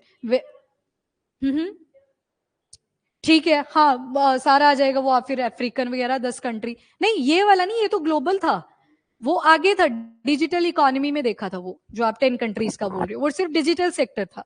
तो आप डिजिटल सेक्टर का भी मेंशन कर सकते हो कि ऑल्दो 80% ग्रीनफील्ड प्रोजेक्ट बोले गए हैं, पर सिर्फ 10 ही कंट्रीज है ग्लोबल साउथ के अंदर। ग्लोबल साउथ कौन सा है, जो इक्वेटर के नीचे वाले पार्ट में आपको दिखाई देंगे, इंडिया भी उसी में काउंट होते हैं, और खुद को विश्व गुरु की तरह भी रिप्रेजेंट करते हैं, तो उसके लिए भी बड़े एफर्ट्स लगने की जरूरत है। और बताओ, और पॉइंट स्किप हो गए अभी? हाँ, इंडिया के कॉन्टेक्स्ट में अगर लिखें तो ग्रीनफील्ड हमने लगभग 1000 के आसपास अनाउंस ही करे हैं, अभी तक उनकी इंप्लीमेंटेशन नहीं है। बाकी ट्रांजेक्शन कितनी हुई है इन्वेस्टमेंट में, तो लगभग 97 के आसपास, उस डेटा को याद रखने का कोई खास पॉइंट है नहीं। अब बताओ ग्लोबली कौन इंपॉर्टेंट रोल प्ले कर रहा है, सबसे ज्यादा FTI, very important, US. US ने अभी भी अपना जो रैंक है वो रिटेन करा है, पड़ोसी का आपको पता होना चाहिए, चाइना का भी इस बार ड्रॉप हुआ है, ठीक है। तो चाइना का रैंक जो है वो रिड्यूस हुआ है, रैंक भूल जाओ मेंस में, पर रिडक्शन वर्ड आप यूज कर सकते हो। और क्या आ सकता है इसमें, एक इंपॉर्टेंट फैक्टर रह गया अभी, वेरी गुड, वॉलेटिलिटी। अगर वॉलेटाइल और साथ में ग्लोबल लेवल पे हम पूरा का पूरा मार्जिन देखें तो वैसे तो 11% रिडक्शन है, पर अगर वॉलेटाइल चीजों को भी इंक्रीज करें तो 4% का इंक्रीमेंट देखने को मिलेगा। लग गया पता? तो ये था आपका ओवरऑल वर्ल्ड इन्वेस्टमेंट रिपोर्ट 2025, ठीक है। हाँ ये लिखा था, ये तेंजिन ने लिखा था ऊपर, ठीक है, गुड। चाइना का ड्रॉप हुआ है, चाइना ने 4th रैंक, ठीक है। तो ये रिपोर्ट्स होती हैं आपकी, कंपैरिजन सा रख लिया करो याद, इंक्रीमेंट कहाँ पे है, डिक्रीज कहाँ पे है। रैंक तो आपको फ्रेश ही देखना पड़ता है जब भी आपने एग्जाम देना होता है अपना, ठीक है, तो उसके हिसाब से ही चलेगा। चलिए जी नेक्स्ट आर्टिकल पे चलते हैं, खीर भवानी टेम्पल, आपका GS paper 1, Indian art and culture और साथ में इंडियन हिस्ट्री, उस पर्सपेक्टिव से इंपॉर्टेंट होगा। यस विशाल बोलिए। तो चलिए, यहाँ पे जितने भी पॉलिटिकल पार्टीज के मेंबर्स थे वो गए हुए थे सेलिब्रेशन के लिए। एक मेला होता है यहाँ पे खीर भवानी टेम्पल में, कौन से दिन होता है, तो मई और जून के बीच में आता है ज्येष्ठ अष्टमी, तो उस दिन यहाँ पे बहुत बड़ा मेला होता है। तो अभी पॉलिटिकल लीडर्स गए हुए थे, तो इस वजह से ज्यादा ये टेम्पल न्यूज में आया। कौन इधर सेलिब्रेशन करने के लिए आते हैं, तो जो कश्मीरी पंडित्स हैं, 100 ऑफ कश्मीरी पंडित्स यहाँ पे हर साल इस मेले में आते हैं। तो नाम याद रखेंगे आप, Kheer Bhawani temple, temples again match the following में बन जाते हैं। और आपका जो सबसे अब वॉलेटाइल सा पेपर आएगा वो होगा पंजाब का, अगर नवंबर में होता है तो, नवंबर ही है वैसे टेंटेटिव, सितंबर अक्टूबर बोला हुआ है तो अगले ही महीने होगा उसके, फिर कम श्योर नहीं है, अगेन मैंने बस टेंटेटिव वर्ड बोल दिया है कि हो सकता है नवंबर में हो जाए। तो उसमें आती हैं थ्रू आउट इंडिया, जैसे यूपीएससी का लेवल है वैसे ही वो पेपर डालते हैं। बाकी हरियाणा और हिमाचल का देखोगे तो कंपैरेटिवली लेवल डाउन होते हैं, तो उसके लिए आपको इंपॉर्टेंट मिलेंगी। सबसे पहले तो हिंदू टेम्पल है, कहाँ पे लोकेटेड है? तुलामुला विलेज के पास, श्रीनगर, जम्मू एंड कश्मीर। कौन सी गॉडेस को ये डेडिकेटेड है? तो रगन्या माता जी को ये डेडिकेटेड है, और वो भी किसकी इनकारनेशन है? तो गॉडेस दुर्गा की। बाकी बनाया किसने था टेम्पल? तो 1912 में महाराजा प्रताप सिंह जी ने इसको बनाया था। बाकी जो रेनोवेशन थी, कई बार खराब हो जाते हैं टेम्पल बीच में, तो रेनोवेशन की जरूरत पड़ती है, वो महाराजा हरि सिंह ने करवाई थी। अब थोड़ा सा टेम्पल को ऑब्जर्व करो, क्या क्या चीजें दिख रही हैं। यहाँ पे एक्चुअल आइडल को रखा गया है, जो भी देवी देवता होते हैं, शिवलिंग देखते हो आप, जिस जगह पे उनको रखा जाता है उसे क्या कहते हैं? सेंक्टम सेंक्टोरम, उसको बोलते हैं सेंक्टम सेंक्टोरम, जहां पे एक्चुअल में देवी देवता को रखा गया होता है। सेंक्टम सेंक्टोरम को ही क्या बोलते हैं? गर्भगृह। ठीक है, तो एक वर्ड तो ये मिलेगा आपको। दूसरी चीज थोड़ा सा इसको ऑब्जर्व करना, जहां पे गर्भगृह है उसके साइड में आपको गैप्स दिख रहे होंगे, ठीक है, फिर साइड से पिलर लगाए हुए हैं। नीचे देखोगे तो वाटर ही वाटर है सब तरफ, और ये जो पानी के बीच में जाके मंदिर है, यहाँ पे एक पाइप सी लगी हुई है western part of the temple में, यहाँ से पानी का फ्लो आता है और इस पानी के अंदर चला जाता है। एक यहाँ पे मिथ बोल लो या फिर बिलीफ बोलो, जो भी है, जो मानते हैं उसके लिए बिलीफ है, जो नहीं मानते उसके लिए मिथ है। तो ये पानी जो है ये ब्लैक कलर का टर्न हो जाता है जब भी कामनेस इस एरिया के अंदर बिगड़ती है, खराब होती है। कलयुग बोलते हो ना, कलयुग वाला फेज चल रहा है, तो कलयुग के टाइम पे जब एक्सट्रीम लेवल पे वो चल रहा होता है, ये पानी ब्लैक कलर का टर्न आउट हो जाता है। अगेन बिलीफ मिथ वो आपकी अपने पर्सपेक्टिव के हिसाब से रहेगा। अब ये जो टेम्पल है, इस टेम्पल को पहले भवानी मंदिर ही बोला जाता था, पर बाद में नाम चेंज हुआ। रीजन बिहाइंड, यहाँ पे जो डेजर्ट चढ़ाया जाता है माता को, वो खीर का होता है, तो खीर भवानी टेम्पल इसका नाम पड़ जाता है। कब होता है? तो ज्येष्ठ अष्टमी को ही होता है। बहुत बड़ा मेला भी लगता है, और कश्मीरी पंडित यहाँ पे इसको पूरा का पूरा जो भी प्रचलन है इस मंदिर के अंदर वो करवाते हैं।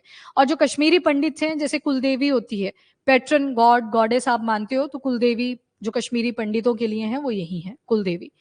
एंड नेक्स्ट आते हैं, किस चीज का ये टेम्पल बना हुआ है? अगेन ये वाले क्वेश्चन थोड़े अनएक्सपेक्टेड होते हैं। ग्रे स्टोन से इस मंदिर को बनाया गया है। साइड में आपको पिलर्स दिखाई देंगे, और जो मेन अल्टार है जहां पे सेक्रीफाइसेस करे जाते हैं, पूजा पाठ करा जाता है, वो भी पानी के ही बीच में लोकेटेड है। एंड जो स्ट्रक्चर है ये मार्बल्स का भी बना हुआ है, और जो आइडल है, गॉडेस है, वो सेंक्टम सेंक्टोरम के अंदर है। तो जहां पे भी आइडल को रखा जाता है उस एरिया को ही क्या बोलते हैं? सेंक्टम सेंक्टोरम। बाकी आप ये आर्ट एंड कल्चर में डिटेल में पढ़ते हो। फिर उसके बाद ब्रैकेटेड बाय 4 स्टोन पिलर, देखा ना वहां पे बीच में गैप था, तो 4 ऐसे पिलर्स लगे हुए हैं इस टेम्पल के अराउंड, सराउंड कर रहा है उसको। एंड र्यूमर ये भी है कि ये जो वाटर है ये ब्लैक टर्न हो जाता है जब भी यहाँ पे एरिया में कामनेस खत्म होती है। ठीक है, तो चलिए, र्यूमर राइटर ने लिखा है, मैंने नहीं लिखा है। डन?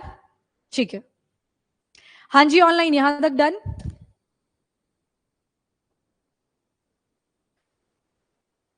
नहीं नहीं विशाल, सार देखो मेंस में ना मल्टीपल एस्पेक्ट्स आपको जोड़ने पड़ते हैं, तो सारा डाटा तो याद रहेगा ही नहीं वैसे भी।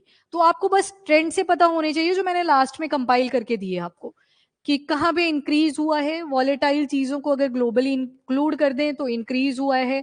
4% याद रहता है तो ठीक है, नहीं रहता है तो इट्स ओके। पर अगर इनको रिमूव कर दें तो डिक्रीज हुआ है ग्लोबल लेवल। वैसे ग्लोबल याद रह ही जाते हैं, 11% और 4%। फिर आपको ओवरऑल वर्ल्ड में कौन फर्स्ट रैंक पे चल रहा है उसके बारे में पता होना चाहिए, कि अभी तक रैंक को रिटेन करा हुआ है। पर वहीं पे अगर पड़ोसी की बात करें तो उनका रैंक भी रिड्यूस हुआ है, मतलब एफडीआईज वहां पे भी कम गई हैं। फिर अपनी बात भी करनी है इंडिया की। ठीक है, इंडिया का क्या चल रहा है सिनारियो, तो आपने बता दिया कि ऑल दो रैंक इंप्रूव हुआ है, पर मार्जिनल डिप हुई है, रिड्यूस हुआ है इन्वेस्टमेंट का नंबर। और फिर इंडिया के ऊपर आप फोकस करोगे कि कितने ग्रीनफील्ड प्रोजेक्ट, तो मोर देन 1000 आप लिख सकते हो, एग्जैक्ट नंबर लिखने की जरूरत नहीं है। तो वो सारी चीजें आपको लिखनी पड़ती हैं मेंस के अंदर। एग्जैक्ट डाटा जितना याद रहता है थोड़ा बहुत वो ऐड कर दो। डाटा के to be honest number extra मिलते हैं आपको। जिसने डाटा नहीं लिखा होगा मे बी उसके 2 नंबर कम आए उस क्वेश्चन में, बाकियों को 2-3 नंबर ज्यादा मिल जाए। ठीक है, तो डाटा आपको मार्क्स तो प्रोवाइड करता है। चलो नेक्स्ट आर्टिकल पे चलते हैं। अब करेंगे हम मेजर पोर्ट्स ऑफ इंडिया। अब पोर्ट्स आपको कहाँ पे मिलते हैं बार बार? ये आते हैं इकोनॉमी वाले पेज पे। ठीक है, 12 नंबर पे भी आता है, कई बार 14 नंबर पे भी आता है, इंडियन एक्सप्रेस अगर ओपन करोगे। ठीक है विशाल। चलिए जी, मेजर पोर्ट्स तो एक मिनिस्ट्री है हमारी, ministry of shipping. Ministry of shipping के हिसाब से टोटल जो मेजर पोर्ट्स आपको मिलेंगे वो 12 हैं, पर हाल्दिया पोर्ट बाद में ऐड हुआ था। बाकी आप साइट्स ओपन करोगे तो वहां पे हाल्दिया पोर्ट को भी अलग से काउंट करा जाता है, तो उनके हिसाब से 13 मेजर पोर्ट्स होते हैं। पर अभी आप अपने एंड से भी एक बार चेक कर सकते हो, मिनिस्ट्री ऑफ शिपिंग ने कितने बोले हैं, 12। अब इसमें वर्ड लगा दिया मेजर। मेजर का क्या मतलब है, यहाँ से इंटरनेशनल ट्रेडिंग आपको मिलेगी। एक्सट्रीम लेवल पे गवर्नमेंट का भी चेक रहता है, प्राइवेट बॉडीज भी यहाँ पे आती हैं, क्योंकि ट्रेड में तो प्राइवेट सेक्टर आएगा। देखा होगा आपने, जितने भी बंदरगाहें होती हैं, अडानी पोर्ट लिखा होता है ना ऊपर बड़े बड़े, मतलब वहां पे वो कंपनी उस पोर्ट के ऊपर चेक रख रही है। अब आपने पोर्ट्स देख लेने हैं। सबसे पहले इजी वाले करेंगे। जैसे मैं बोलूं चेन्नई पोर्ट, तो आप इमेजिन कर पा रहे हो कहाँ पे होगा ये, चेन्नई आ गया, तमिलनाडु का एरिया आ जाएगा। पहला डन, ठीक है। चेन्नई, चेन्नई के बाद विशाखापट्टनम की मैंने कई बार बात करी है। विशाखापट्टनम, बताओ state, Andhra Pradesh. Ancient history में भी आप पढ़ते हो, अभी भी इसको पढ़ोगे, तो विशाखापट्टनम कहाँ पे आ जाएगा, आंध्र प्रदेश में आ जाएगा। वैसे ही कोलकाता पोर्ट बोल दिया तो वेस्ट बंगाल, मतलब स्टेट की अगर बात करेंगे तो वेस्ट बंगाल। बाकी ये जो हाल्दिया पोर्ट है यहाँ पे ही आपको मिलेगा, ये इट इज अ सब part of Kolkata port, Kolkata का ही इसको पार्ट माना जाता है। अलग से काउंट करोगे तो 13 दिखेंगे, पर मिनिस्ट्री ऑफ शिपिंग ने स्पेशली मेंशन करा है कि 12 ही मेजर पोर्ट्स हैं। फिर उसके बाद ये भी छोड़ो, कोचिन में आ जाओ। कोचिन कहाँ पे है, केरला, तो कोचिन पोर्ट कहाँ पे आ जाएगा, केरला। मोरमुगांव, आप एरिया पढ़ोगे जब पढ़ोगे मॉडर्न हिस्ट्री, तो मोरमुगांव कहाँ पे आता है, गोवा। मोरमुगांव गोवा। तो अभी तक आपने कितने पोर्ट्स याद करे, एक कोलकाता पोर्ट देख लिया, हाल्दिया उसी का पार्ट है ना, ठीक है। तो हाल्दिया भी कहाँ पे आ जाएगी लोकेशन, वेस्ट बंगाल के अंदर। वैसे ही आपके नेक्स्ट आएंगे विशाखापट्टनम, फिर आपने देखा चेन्नई पोर्ट, फिर आपने देखा कोचिन पोर्ट। मोरमुगांव कहाँ पे था, गोवा में। इतने डन। अच्छा, यहाँ पे एक चीज ध्यान में रखना, एक स्टूडेंट ने रिमाइंडर दिया था, मैंने शायद गल्फ ऑफ कच्छ यहाँ पे दिखा दिया था आपको। यहाँ वाला है गल्फ ऑफ कच्छ, ऊपर वाला, दिस वन, ये वाली जो दिख रही है। गल्फ उल्टा था ना पेनिनसुला के, पेनिनसुला ऐसी लैंड बॉडी जो तीनों तरफ से पानी से घिरी हुई है। गल्फ क्या था, ऐसी वाटर बॉडी जो तीनों तरफ से लैंड से घिरी हुई है। ऊपर वाली गल्फ ऑफ कच्छ है। ये मार्किंग गलत हो गई थी, मैं साइड से कर रही होती हूँ ना, देखा नहीं था। और ये वाला जो है ये खंबत है, खंबत, खंबत, गल्फ ऑफ खंबत। नीचे वाला खंबत है, ऊपर वाला कच्छ है, क्योंकि ऊपर वाला पार्ट है ना कच्छ का, रण ऑफ कच्छ, तो ये वाला एरिया है। तो इसके नीचे वाली जो गल्फ है, this is gulf of Kutch. बाकी ये कौन सी थी, यहां पे देखी थी जो नीचे श्रीलंका है ना, श्रीलंका को तो हटा दी, मन्नार, गल्फ ऑफ मन्नार था यहाँ पे, ठीक है। तो इसको करेक्ट कर लेना जो भी लास्ट लेक्चर में थे। उसके अलावा मुंबई पोर्ट की अगर बात करी जाए, लोकेशन महाराष्ट्र, ठीक है, तो महाराष्ट्र आ जाएगी। स्टेट याद रखने हैं। तो आपने अभी वो देखे जो आपने बहुत आप फेमिलियर से होते हो। और मैंगलोर अगर वर्ड आ जाए, कर्नाटका। मैं ऐसे क्यों किया आपने, अभी मैंगलोर नहीं सुना है, बेंगलोर से याद रख लेना, मैंगलोर। तो मैंगलोर कहाँ पे आ जाएगा आपका, कर्नाटका में। तो कुछ पोर्ट्स तो ऐसे थे जो आपको सीधे ही नाम देख के पता चल गए। अब आते हैं उनके ऊपर जिनको आपको याद करना पड़ेगा, जैसे पैरादीप पोर्ट। पैरादीप पोर्ट, अब इसका तो कोई लेना देना नहीं है, वैसे लोकेशन अगर देखोगे तो ओडिशा आ जाएगी। Paradip port located in Odisha, Paradip, Paradip ये आ जाएगी ओडिशा में। तो ऊपर आपने देखे कोलकाता के दो, सबसे पहले कोलकाता पोर्ट, फिर उसके नीचे, अच्छा रिवर कौन सी आई है, कौन सी रिवर है ये, गंगा रिवर है। गंगा जब इधर पहुंचेगी इस रीजन में तो क्या बोलेंगे, हाँ यस, हुगली, ठीक है, ये बंगाल वाले एरिया में। और बांग्लादेश में जब गई थी पद्मा, और जमुना कौन सी थी, ब्रह्मपुत्र थी, ठीक है। चलो उस तरफ चलेगी हम, तो हमें पता लग गया कि ये हुगली रिवर के ऊपर ही है दोनों पोर्ट्स, कोलकाता भी और दूसरा हाल्दिया पोर्ट भी, ठीक है। फिर नीचे आपने कौन सा देख लिया, पैरादीप पोर्ट देखा। Visakhapatnam I think done, Andhra Pradesh. अब इससे नीचे आओ, तमिलनाडु का ही है एक और। अगर एन्नौर लिखा होगा तो आप कंफ्यूज होंगे मे बी, एन्नौर नाम सुन के, या तो तमिलनाडु होगा या तो केरला होगा। याद रखना एन्नौर आ जाएगा आपका तमिलनाडु में। इसी का एक और नाम भी है Kamarajar port, Kamarajar port, Kamarajar port, या इसी को एन्नौर पोर्ट भी बोलते हैं। हम पढ़ क्यों रहे हैं इन बंदरगाहों को, क्यों पढ़नी है ये, हाँ जी। चेन्नई पोर्ट है ना जो, उसी के बस ऊपर है, थोड़े से आगे एरिया वाले। बताओ मुझे पोर्ट्स क्यों पढ़ रहे हो आप, ठीक है, ट्रेड आपके सिलेबस में मेंशन है, ट्रेड ट्रेड तभी समझ आएगा अगर पता होगा कहां से शिपिंग्स हो रही हैं। ठीक है, और ठीक है, गुड, और हिस्टोरिकल रूट भी आ जाएगा फिर तो। और अभी न्यूज में ना बड़े सारे पोर्ट्स बन रखे हैं, वो इजराइल और ईरान के इशू की वजह से। तो जैसे चाबहार पोर्ट आपने सुना होगा, कुछ ना कुछ डायरेक्ट इनडायरेक्ट क्वेश्चन आपको इंडिया के कॉन्टेक्स्ट पे भी मिल सकता है, तो आपको ये पोर्ट्स पता होने चाहिए। नेक्स्ट आ जो चेन्नई पोर्ट आपने देख लिया, फिर वीओ चिदम्बरम पोर्ट, इसी का नाम ठुठू कुड़ी भी है या फिर टूटी कुरिन भी है। ठुठू, THOO, ठुठू कुड़ी, ठुठू कुड़ी। और दूसरा है टूटी कुरिन। टूटी कुरिन आपने हिस्ट्री में भी पढ़ा होगा, जब साउथ इंडियन हिस्ट्री पढ़ी थी। एक बार पोर्ट्स के ऊपर आया था क्वेश्चन, जब ये अडानी वाला इशू चला था 2023 के अंदर, तो आपसे हिस्टोरिकल पोर्ट्स पूछ लिए थे, हिस्ट्री में जो आपने पोर्ट्स पढ़े थे, चोला चेरा पांड्यास के कौन कौन से पोर्ट्स हुआ करते थे, कौन सा बंदरगाह किसके अंडर आया करता था, वैसा क्वेश्चन बना दिया हुआ था। तो क्वेश्चन बनते हैं डायरेक्ट इनडायरेक्ट। तो ये ठुठुकुड़ी से याद रह जाएगा आपको, ये तमिलनाडु में है, या फिर टूटीकुरिन भी इसको बोलते हैं। फिर आते हैं आपका Cochin port. Cochin port location is Kerala. फिर आते हैं मैंगलोर पोर्ट पे, which is in Karnataka. Mormugao आपने याद कर लिया, लोकेटेड इन गोवा। उसके बाद जवाहरलाल नेहरू पोर्ट, ये भी कहां पे है, महाराष्ट्र का है। आपका एक होमवर्क है, सबसे बड़ा कंटेनर पोर्ट कौन सा है, जहां पे आपको बड़े बड़े बॉक्सेस मिलेंगे ट्रेड करने के लिए इंटरनेशनल रूट्स पे, यही है। ठीक है, गुड, जवाहरलाल नेहरू पोर्ट यहीं पे सबसे बड़ा कंटेनर पोर्ट भी इसी को बोलते हैं। ऊपर आ जाओ, दिस इज मुंबई पोर्ट आ गया, और ऊपर गुजरात जब जाओगे तो कांडला पोर्ट या फिर दीनदयाल पोर्ट के नाम से भी इसे जाना जाता है, दीनदयाल या फिर कांडला पोर्ट।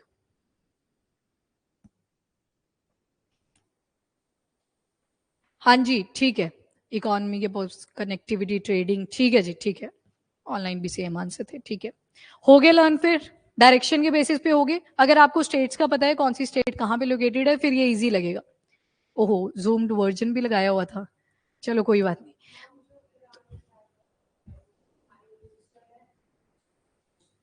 नहीं नहीं, वो हमने इन्वेस्टमेंट करी है, हमें कनेक्टिविटी चाहिए सेंट्रल एशिया के साथ, हमें कनेक्टिविटी चाहिए यूरोप के साथ।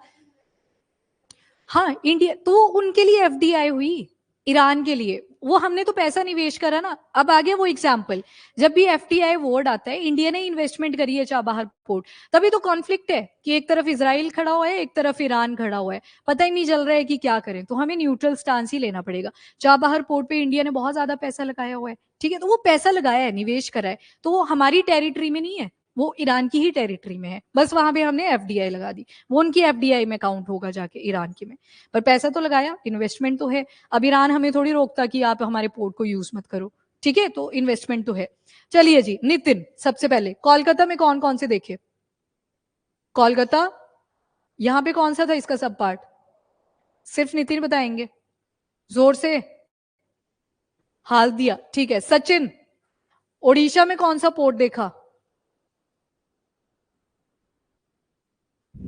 ऑनलाइन वाले फटाफट से लिखते चलो, पैराडीप, ठीक है, पैराडीप, ओके। तान्या, आंध्र प्रदेश में कौन सा आया, विशाखापट्टनम पोर्ट। फिर तमिलनाडु में टोटल कितने देखे सिमरन, टोटल कितने देखे, नंबर, नाम नहीं पूछे, कितने देखे नंबर में बताओ, 1 2 3 4 कितने थे, 1, कनव, 3, 3 थे, याद रखो 3 थे, टोटल 3 थे। ओके, राजवीर बताएंगे, एक पोर्ट का नाम बता दीजिए, ठीक है, दूसरे वाला बता दिया आपने, चेन्नई पोर्ट, ये डायरेक्शन में कर रहे हैं हम, ठीक है। ओके, ये वाला कौन सा था, एन्नौर, ठीक है, एन्नौर, और क्या नाम था इसका, रह जाएगा याद। नेक्स्ट आ जाओ, नीचे कौन सा था, ये कौन बताएगा, बताएगा कौन, टूटी कुरिन, ठीक है, टूटी कुरिन या फिर थोटू कुड़ी, टूटी कोरिन या फिर चिदम्बरम के नाम पे भी है ये, ठीक है जी। नेक्स्ट आ जाओ केरला में, हाँ जी, केरला का कौन बताएगा, हैंड्रिस, कोचिन, आपका नाम था पारुल, पारुल, ठीक है। नेक्स्ट आ जाओ कर्नाटका, कर्नाटका में क्या था, मैंगलोर, ठीक है, न्यू मैंगलोर पोर्ट। गोवा में क्या था, Mormugao, Mormugao, yes online, very good, Mormugao. फिर आगे आप महाराष्ट्र में बताइए, 2 पोर्ट देखे आपने, मुंबई पोर्ट, जवाहरलाल नेहरू पोर्ट, और ऊपर देखा आपने दीनदयाल पोर्ट या फिर कांडला पोर्ट, कांडला KANDLA, रह जाएगा याद। अब आप इकोनॉमी वाला अगर पेज उठा के देखते हो तो वहां पे सीधे पोर्ट्स के नाम लिखे होते हैं। जो छोटे मोटे पोर्ट्स होंगे वो माइनर की कैटेगरी में आते हैं, उतने ज्यादा इंपॉर्टेंट नहीं है कनेक्टिविटी के लिए, इंडिया के ही अंदर कनेक्टिविटी के लिए उनको बनाया गया है। मतलब ये सारे इंटरनेशनल ट्रेडिंग में आपको इन्वॉल्व होते हुए दिखेंगे। जैसे कौन से वाला, क्या क्या क्या, जोर से बोलो। गाड़ दिया, अच्छा ये गैलाथिया बे पोर्ट, ये वाला है। हाँ ये तो देखा ही नहीं, ये अंडमान एंड निकोबार, ये मतलब निकोबार वाले पार्ट में आएगा, ठीक है, गैलाथिया बे पोर्ट, इसके बारे में देखना पड़ेगा। बाकी 12 मेजर तो ये हो गए हमारे पास, हाल्दिया को जोड़ के 13 हो जाएंगे, काउंट करना एक बार। 14 दिया है ना इसमें, फिर ये मे बी साइड में चला गया, इस वजह से इसको लिखा है, इसको देख लेंगे एक बार। शिपिंग के हिसाब से तो 12 ही है जो हमने कर लिए, इसको देख लेंगे एक बार, ठीक है, गैलथिया वाला जो आपके निकोबार में है, ठीक है, आपने नोट कर लिया इसको, गुड। हाँ ये देख लेंगे इसको, गैलथिया बे फोर्ट, पर याद रख लेना इसको, पोर्ट ये आपका निकोबार के अंदर है। डन, चलो अब ये एडिटोरियल आज फिर रह जाएगा, ये फिर से बड़ा है, थोड़ा थोड़ा कर लेते हैं, जल्दी जल्दी होएगा, मजा नहीं आएगा। वेडनेसडे को ही करवा देती हूँ सारे एडिटोरियल, 4 एडिटोरियल मैक्सिमम लेके चलेंगे, 3 एडिटोरियल मिनिमम लेके चलेंगे, ठीक है, नहीं तो स्किप हो रहा है बार बार से। और ईरान के वैसे बॉर्डरिंग कंट्रीज क्या क्या थे, हाँ Pakistan, Afghanistan, Turkmenistan, Azerbaijan, Armenia, तुर्की, इराक, वेरी गुड। फिर आपने दूसरा जो देखना है वो है इजराइल, बताओ, लेबनान, सीरिया, इधर इजिप्ट कहाँ आ गया, नीचे था इजिप्ट, चलो ये वाला जॉर्डन वाला एरिया, ये पूरा ही जॉर्डन आ गया, फिर यहाँ पे था इजिप्ट, सिनाई पेनिनसुला वाला एरिया, ये जॉर्डन, यहाँ पे कौन सी पट्टी, गाजा पट्टी, वाटर बॉडी मेडिटेरियन सी, ठीक है। स्ट्रेट ऑफ हॉर्मुज पढ़ा था आपने, जल्दी से बता दो फिर हम इसकी रीडिंग कर सकते हैं इजीली। स्ट्रेट ऑफ हॉर्मुज, यहाँ इंडिया था, अरेबियन सी था, इस तरफ आप गए थे नॉर्थ वेस्ट में, ये मिडल ईस्ट एशिया आ गया, और ये ऊपर ईरान वाला एरिया, यहाँ पे एक छोटा सा पार्ट था, this is straight of Hormuz. और यहाँ पे कौन सी गल्फ थी, पर्शियन गल्फ, पर्शियन गल्फ, और ये कौन सा था, gulf of Oman, gulf of Oman, ठीक है, गुड। यहां पे कौन सी स्टेट थी, नो हाँ येमेन तो ऊपर है, गल्फ का नाम बताओ, gulf of Aiden, very good, gulf of Aiden. और बाबल मंदेब स्ट्रेट आएगी, फिर यहाँ पे आपको अफ्रीकन यूनियन की कंट्रीज मिल जाएंगी। और ये कौन सा सी आ गया था, रेड सी, बताओ कौन कौन सी कंट्रीज, डेजी से याद रखा था, जिबूती, इरिट्रिया, सूडान, इजिप्ट, और सामने रख लेना है याद सऊदी अरेबिया, और ये आ गया येमेन। अब आपने जो चीजें याद करनी है, वर्ल्ड मैप पे चलते हैं, अब ये भागेगा नहीं कोई ऑनलाइन में, ये एडिटोरियल बार बार रह रहा है, मुझे बुरा लग रहा है इसको लेके, क्योंकि इसको आधा घंटा तो लगेगा अभी, तब को फिर दूसरी क्लास का टाइम हो जाएगा। वर्ल्ड मैप पे आ जाओ, यहाँ पे, चलो ठीक है, हाँ जी ऑनलाइन, ठीक है, रेड सी का बता दिया आपने भी। हाँ ये वाला कौन सा सी आ गया, ये मेडिटेरियन सी आ गया। अब आपने जो बताना है मुझे, ये पर्शियन गल्फ था, ये ईरान वाला पार्ट आ गया, यहाँ पे कौन सी पोर्ट है जिसकी बात अभी कर रहे थे, चाबहार पोर्ट, यही है वो चाबहार पोर्ट। यहाँ पे कौन सी पोर्ट है, सॉरी थोड़ा आगे बना दी, यहाँ पे पाकिस्तान की है, पर बताओ कौन सी है, ग्वादर पोर्ट। अब सारा का सारा पंगा ही यहाँ से है। अब इंडिया चाहता सीधा रूट नहीं बन जाता सेंट्रल एशिया को, क्या जरूरत थी जाके ईरान में इन्वेस्टमेंट करने की, क्योंकि ये बीच में अड़े हुए हैं, कैंसर जोन ये वाली, जाने नहीं देते, यहाँ से तो हमारी एविएशन नहीं जाती, एटीसी का कंट्रोल नहीं है ना इस रीजन पे, तो हमें घूम के ही जाना पड़ता है। तभी तो हमने ईरान में इन्वेस्टमेंट करी, ईरान में इन्वेस्टमेंट करी, हमारी कनेक्टिविटी पूरे सेंट्रल एशिया के साथ आ गई। सेंट्रल एशिया में कौन कौन सी पड़ी थी आपने, Kazakhstan, Kyrgyzstan, Uzbekistan, Turkmenistan, Tajikistan. तो इनके साथ कनेक्टिविटी बनानी थी, तो हमने सबसे पहले कहां पे इन्वेस्ट करा? ईरान। ईरान में क्यों करा, अफगानिस्तान में क्यों नहीं किया?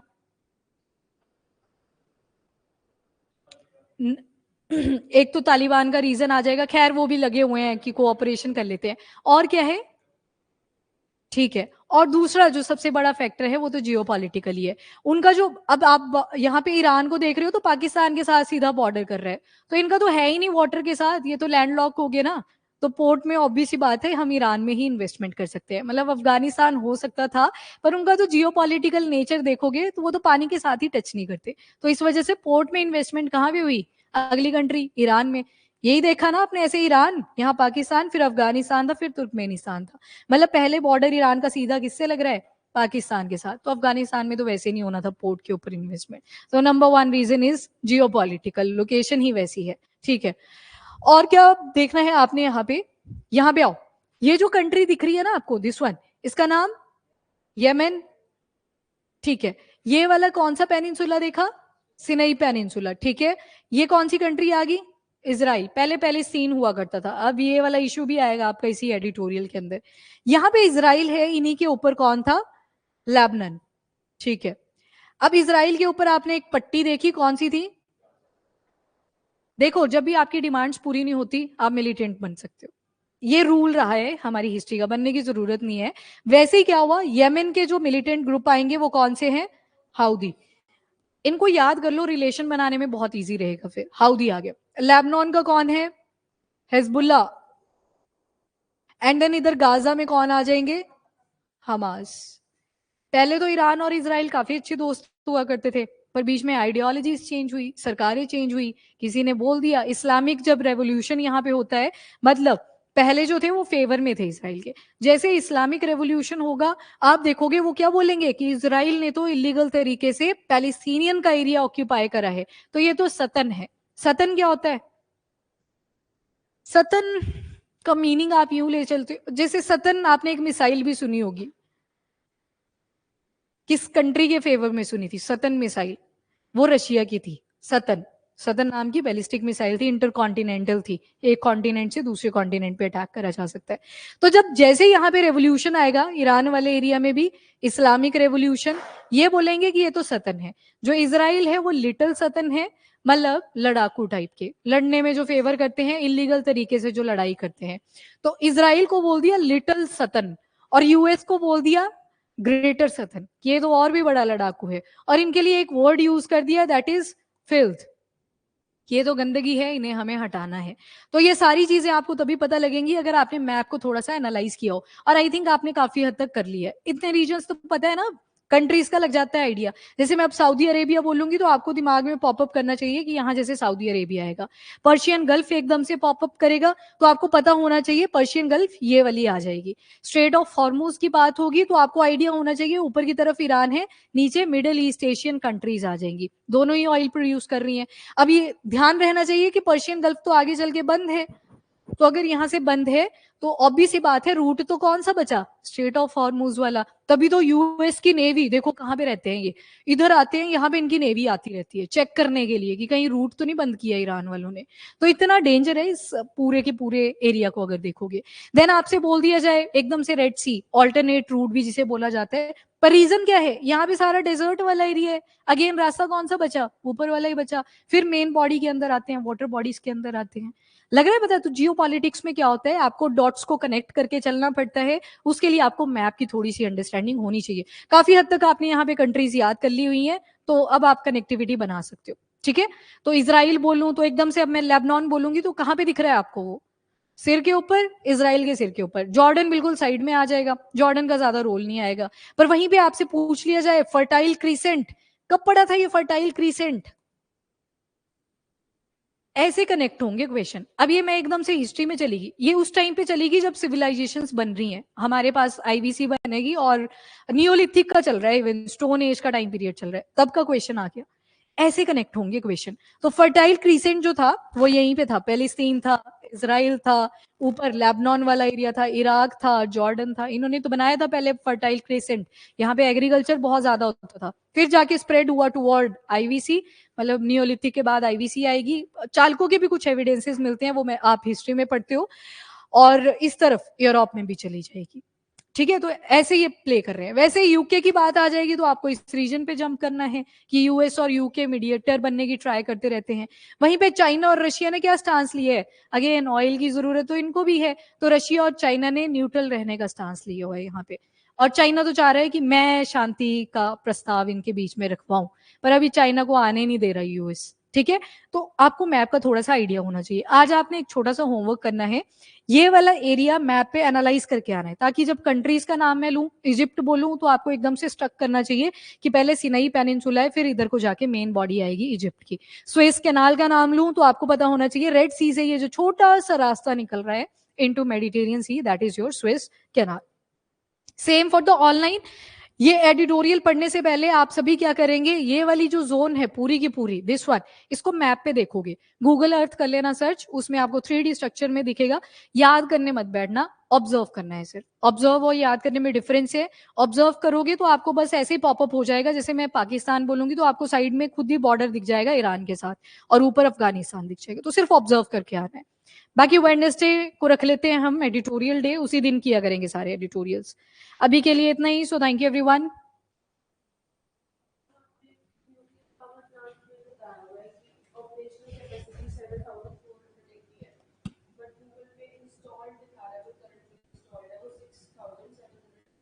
हाँ, ये वैल्यूज तो देखो अप डाउन कर सकती हैं। इसमें न्यूक्लियर टेक का जब आप कॉन्सेप्ट पढ़ते हो तो उसमें एक phase down phase up enrichment का आप कॉन्सेप्ट करते हो, तो एज पर द डिमांड ये वैल्यूज इंक्रीज डिक्रीज करती हैं।